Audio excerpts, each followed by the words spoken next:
J'espère que vous allez tous et toutes très bien. Aujourd'hui, on se retrouve pour une nouvelle vidéo un petit peu différente. Je vais vous lire une histoire que j'ai écrite. Ça se déroulera en plusieurs chapitres. Donc là, on va commencer par les 5 premiers chapitres de mon histoire qui s'appelle Les Opposés. Je vous mets du coup la couverture du livre. C'est des histoires qui se trouvent sur Wattpad, pardon. C'est un site gratuit où on peut écrire des histoires pour les auteurs qui veulent se faire connaître et qui est compliqué de se faire connaître. Et donc voilà, je vous le mets ici. N'hésitez pas à aller vous abonner aussi là-bas pour me donner de la force et pour lire mes histoires. Donc n'hésite pas à t'installer confortablement, prendre un thé, un verre d'eau, peu importe. Et je vais vous lire du coup les 5 premiers chapitres de mon histoire. Voilà. Pourquoi j'ai décidé de faire ça? Parce que je suis une grande passionnée d'écriture et de lecture. Et pour moi l'écriture ça me permet de dire ce que je ressens et de mettre des mots sur ce que je ressens, et c'est très très important pour moi.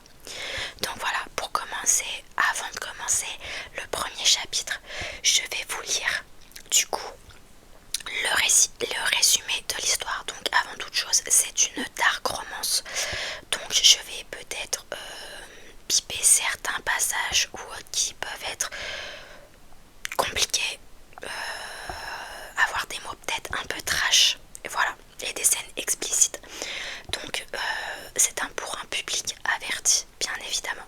Donc c'est parti pour le résumé. Le résumé, c'est: Lali, héritière d'un des gangs les plus puissants, cherche à tout prix à se venger. Mais un garçon va semer le trouble dans sa vie.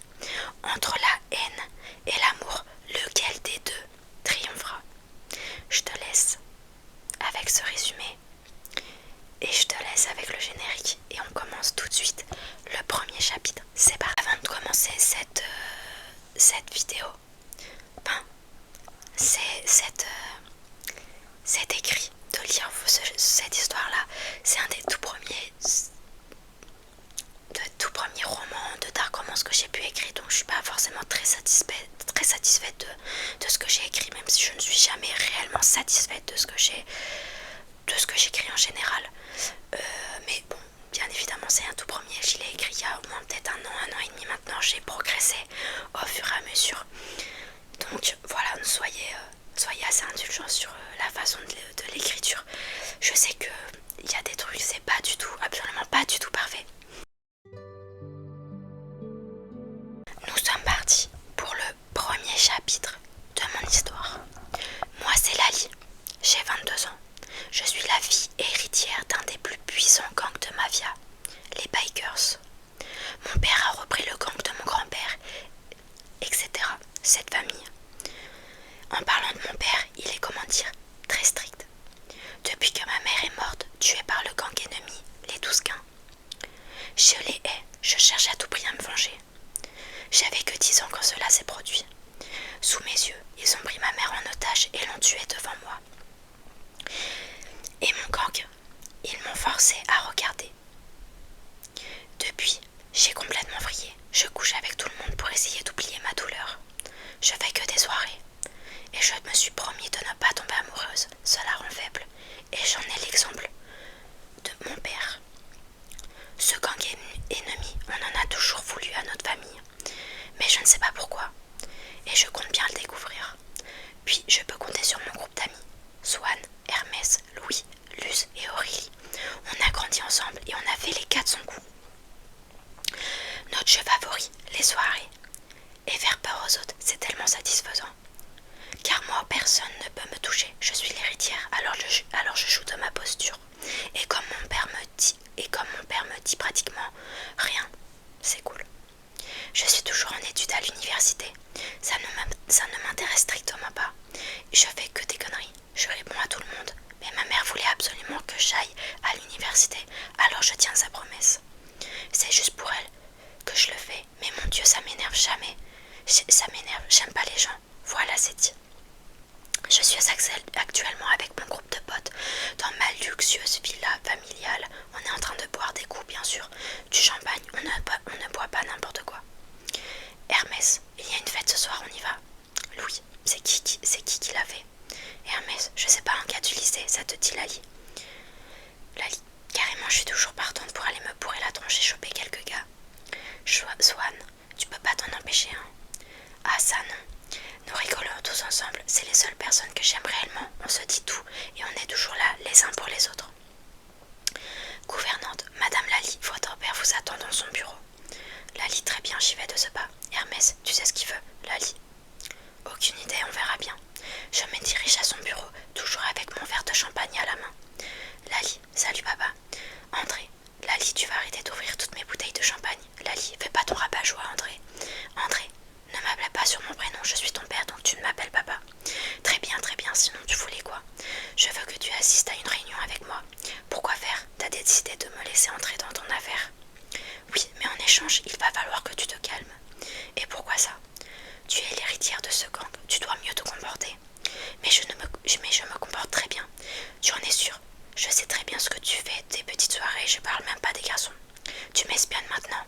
J'ai des hommes partout. Si ta pauvre mère voyait ça. Je me lève furieuse. Je t'interdis de parler de maman, c'est compris. Et pourquoi? Parce que c'est de ta faute si elle est morte. Sur ces mots, je m'en vais, je finis d'entrer ma coupe de champagne et je me dirige vers la salle de réunion, où il y a plein d'hommes. Je ne sais même pas qui c'est. Je les vois depuis que je suis petite, mais je n'ai aucune idée de leur boss. Bah, quoi, vous avez jamais vu de femme? Ils me regardent tous là comme si j'étais un morceau de viande. Non mais je rêve. Puis mon père rentre, il s'approche de moi et je veux déposer sa main sur mon bras. Et il veut déposer sa main sur mon bras, mais je me repousse et lui dis à voix basse, ne me touche pas. Et je lui dis à voix basse, ne me touche pas.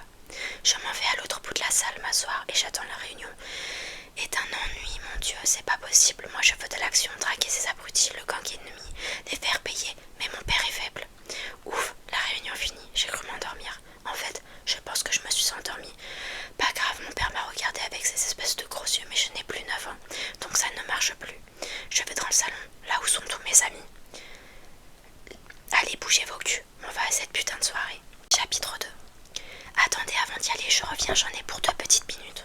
Je me dirige vers ma chambre et je prends un petit couteau. J'en ai toujours un sur moi, on ne sait jamais. Je me regarde dans le miroir pour vérifier si je suis bien habillée et c'est parti. Je retourne dans le salon. Retrouver mon groupe préféré. Allez, let's go. Une fois arrivé à la fête, il y a pas mal de monde. Je ne connais personne.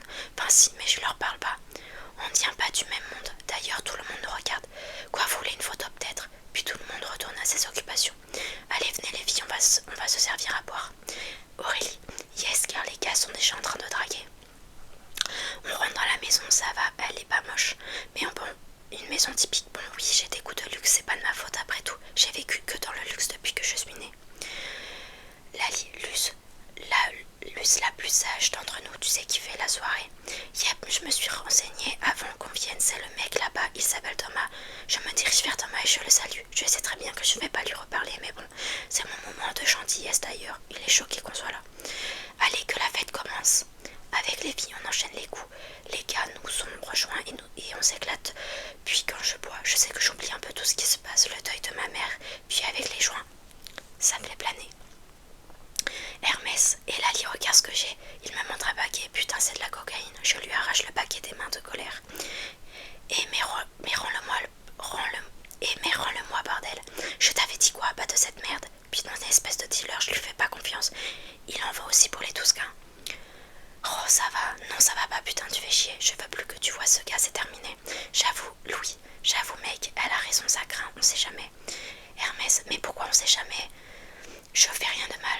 T'es con ou quoi? Il vient dans le gang, il peut donner des informations sur nous à l'ennemi, imbécile, dit Lali.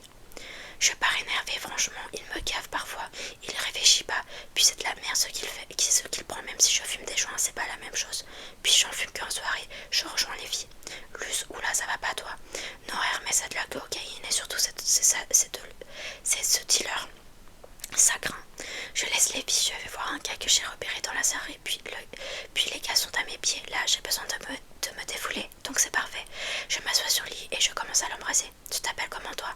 Pierre, tu veux qu'on monte? Bien sûr. Nous montons à l'étage et je rentre dans une chambre où il y a des gens. Dégagez. Les gens partent directement et je ferme à clé la porte, puis il vient me plaquer au mur.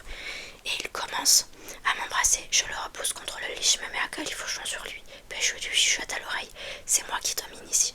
Une fois terminé, je me rhabille aussitôt. J'aime pas rester avec les gars avec qui j'ai couché, ça sert à rien, puis je lui reparlerai certainement jamais. Alors c'était comment? Pas mal, allez, salut, merci. Je pars de la chambre et je rejoins les filles. Aurélie, oh toi tu viens de t'envoyer en l'air. Bien joué Sherlock. Luce, partez putain les filles, venez vite. Nous suivons Luce et nous voyons les gars se disputer avec Victor, Adrien, Kim et Sophia. Et merde, le gang des Tousquins. Bordel, vous nous suivez ou quoi? Victor, oh ma jolie, comment ça va? Ne m'appelle pas comme ça, putain. Tu veux que je t'appelle comment? Dis-moi comment t'appelais ta très chère mère. Mon sang ne fait qu'un tour, et je prends mon couteau et le place sous sa gorge. Ne parle pas de ma mère, connard. Les gars me retiennent. Swan, allez, viens, Lali, ça sert à rien, on va rentrer. On sort dehors et on va dans la voiture pour rentrer au gang. Aurélie, depuis quand tu as un couteau sur toi? Depuis toujours, mais il va falloir que j'ai une petite discussion avec mon cher père. Chapitre 3. Démarre cette putain de caisse, oui. Ça va, pas la peine d'être agressive. Aurélie, tu vas aller faire quoi, Lali? Parler à mon père. Tu es sûre que c'est une bonne idée, t'es moitié bourrée, dit Aurélie. Je veux des explications, je suis sûre qu'il se trame quelque chose. Nous arrivons chez moi et je sors de la voiture sans dire un mot et je vais dans le bureau de mon père.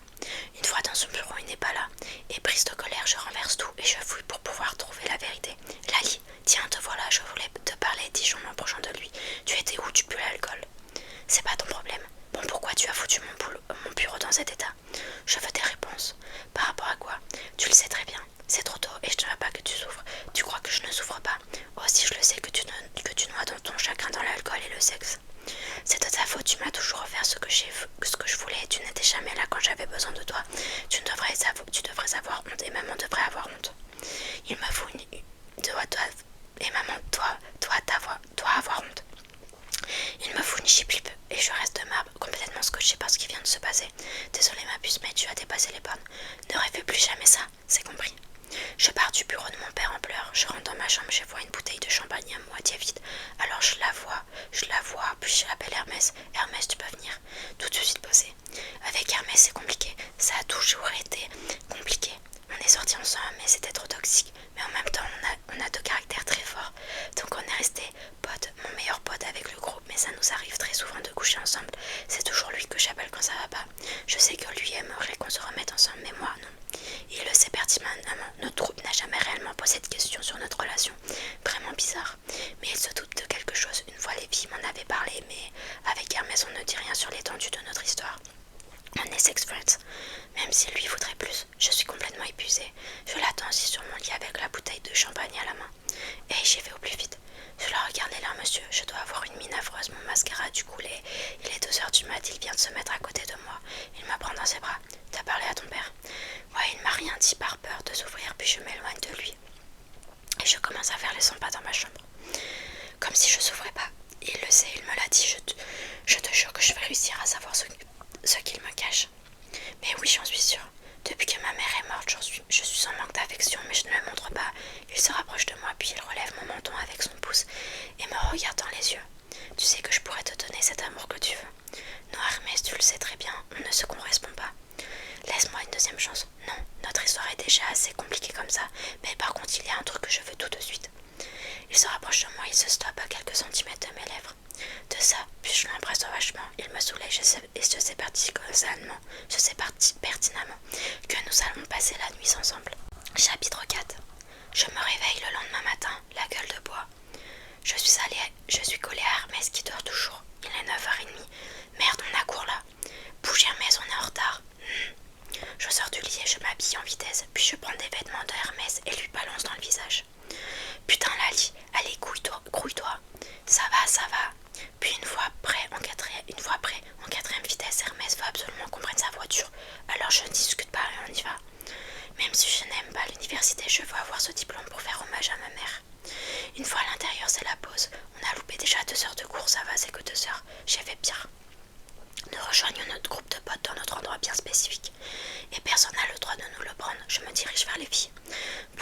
dîner. Puis Hermès vient mettre son bras sur mes épaules. Salut les girls, comment s'est passé mes cours de ce matin, les cours de ce matin. Bouge ton bras, couillon. Les filles me regardent avec un regard en commun, puis ils décident de rejoindre les gars. C'était quoi ça, dit Luz. Rien. Aurélie, vous avez passé la nuit ensemble? Oh, ça va les filles, arrêtez de me poser un tas de questions, ça me donne mal au crâne. Luz, va falloir quand même en parler, non? Puis la sonnerie sonne, donc c'est nickel. Oh les cours, il faut y aller, dis-je avec un grand sourire. Luz, t'inquiète pas, on en reparlera, je m'éloigne en leur faisant un doigt. Mon Dieu, les cours c'est long et d'un ennui mortel. Je crois que j'ai dû m'endormir ou rêver, peut-être bien les deux. En plus, télé et maths, je déteste cette matière, comme le prof d'ailleurs. Prof, Lali, tu as pris des notes? Comme toujours, monsieur. Ouais, j'en doute. Pendant tous les cours, Hermès n'a pas arrêté de me regarder et de vouloir se rapprocher. Sérieusement, il commence à me faire chier lui. J'ai pas été claire hier, enfin plutôt cette nuit, jamais je me remettrai avec lui. C'est fini, c'est juste un plan cul. Puis son corps est vraiment pas mal, il y a toutes les filles à ses pieds. Alors pourquoi elle se prend la tête avec moi? Pendant que Hermès arrête pas de me mater et que je fais semblant de ne pas l'avoir vu, je ressors un message de Louis. Plutôt de Papa Louis. J'adore l'appeler comme ça. Louis, je te ramène chez toi après le cours, faut qu'on parle. Je le regarde, lui fais un signe de tête. Ça y est, c'est la fin du cours. Ouf, je sors de la classe et je marche dans les couloirs. Quand je percute un gars qui a un casque sur ses oreilles. Putain, tu pourrais pas... Je regarde ce type qui a des yeux verts incroyables. Je m'y perds. Désolée, vraiment. Je ne t'ai pas fait mal. Ouais, non, j'ai rien, t'inquiète. Waouh, qu'est-ce qui me rend? Tant mieux alors, encore désolée. Hermès, dès qui toi tu lui as fait mal, je te jure que... Hermès, c'est bon, c'est réglé. T'en mêles pas. Puis le gars s'en va en me laissant un petit sourire. Oh, il a de jolies fossettes. Sérieux, à la lit, robe en droit. Puis le groupe arrive. Je te ramène, princesse. Ne m'appelle pas comme ça, Hermès. Ne m'appelle pas comme ça. C'est bon, ça va, c'est bon, calme-toi. Louis, c'est moi qui la ramène, on y va. Ouais, bon, à plus, bande de morveux. Une fois arrivé à la maison, il y a plein de voitures et des gardes partout. J'entends des coups de feu, mais bordel. Puis un garde du corps vient vers moi et Louis. Garde, bonjour mademoiselle, je vous emmène en vitesse avec votre ami dans votre chambre, en sécurité. Qu'est-ce qui se passe? Les 12-15 sont venus, mais votre mère a réglé. Votre père a réglé. Ça, il doit avoir encore quelques-uns qui doivent se promener, mais tout est rentré dans l'ordre. Je peux voir mon père. C'est pas le moment là, puis je sais. C'est pas le moment. Louis. Excusez-moi, Louis. C'est pas le moment là, puis je sais très bien que tu vas vouloir prendre une arme et aller bolter le cul de tes ennemis, alors c'est non. Puis tous les deux me tirent dans la maison et m'emmènent dans ma chambre. Garde, je reste devant votre chambre en surveillance. Très bien, mais restez discret. Louis, bon maintenant faut qu'on parle. Chapitre 5. Faut qu'on parle. Je t'écoute. Il se passe quoi avec Hermès? Rien, pourquoi? Ne me dis pas rien, vous êtes arrivés ensemble ce matin. C'est compliqué. Je sais bien que parfois vous couchez ensemble. Comment tu sais ça? Il m'en a parlé. Oh le con, ça devait rester entre nous. Je pense que le groupe s'en est aperçu. Bon oui, parfois il nous arrive qu'on couche ensemble, mais rien de plus, alors la discussion est close. Non, je sais très bien qu'il veut plus. Il m'en a parlé et je l'ai très vite deviné. Mais moi je veux pas, ok? Méfie-toi, tu sais très bien qu'il pète vite les plombs. Je sais bien, mais ne t'inquiète pas, je gère. Il fait tout ce que je lui demande de toute façon. Puis d'un coup, quelqu'un rentre dans la chambre paniquée. Entrez, Lali. Ouais, qu'est-ce qu'il y a, très cher père? Dans mon bureau maintenant. Et bonjour Louis. Bon bah moi j'y vais, hein, à plus. Je me dirige avec mon père dans son bureau. Je sais pas ce qu'il y a. Je m'assois sur un fauteuil pour lui faire face. Bon alors, je veux maintenant que tu fasses très attention à toi et qu'un de mes gardes du corps